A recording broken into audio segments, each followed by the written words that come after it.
Ukraine appears to have won the battle for its second biggest city, Kharkiv. That's according to the US think tank, the Institute for the Study of War.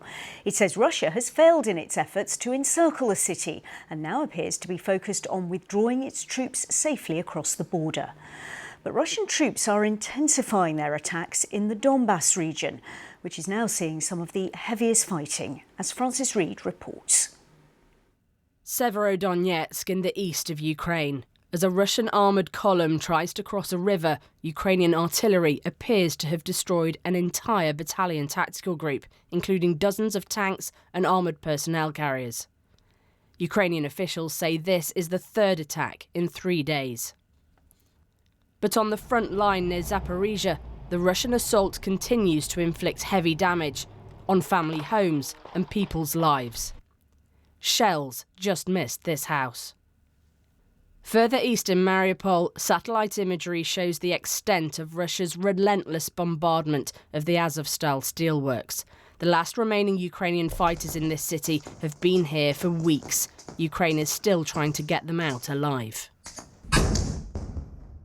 In the Black Sea near Odessa, Russian forces continue to control the strategically important Snake Island, but they've been under attack from the air, with military equipment destroyed. Ukraine's defence minister said it's now preparing for a new, long phase of war, and it planned to arm 1 million fighters. It's as Ukraine's president claimed another 6 settlements in the Kharkiv region were restored to its control within the last day, vowing for the liberation of remaining towns and cities.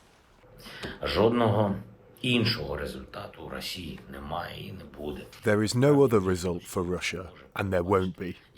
In fact, no one today can predict how long this war will last. But we are doing everything we can to liberate our land quickly. This is our priority, to work every day to make the war shorter. But Ukraine is already seeking accountability. Its army has released 2 decks of cards showing Russians they suspect of war crimes.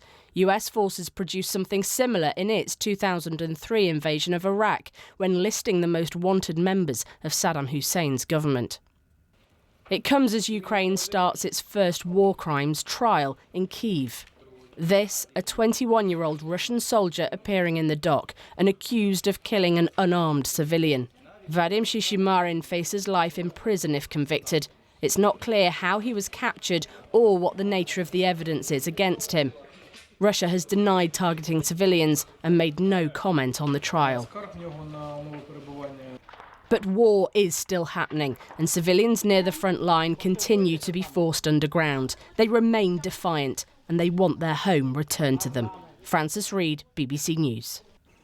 Our correspondent in Lviv, Joe Inwood, told us more about the battle for Kharkiv and its significance for the wider war.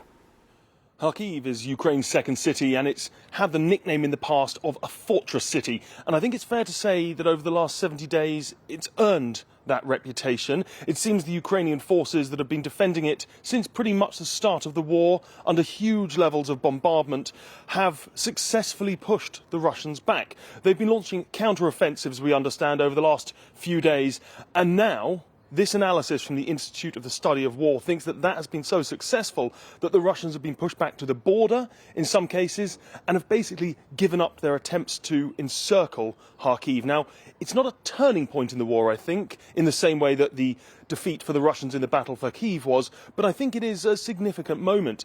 And the reason for that could be that it will allow the Ukrainians to redeploy some troops, but also to start to threaten the supply lines that the Russians have, the supply lines that run down to places like Izium and into the Donbas, and because that is really now where the battle is going to be focused, the eastern region of Ukraine.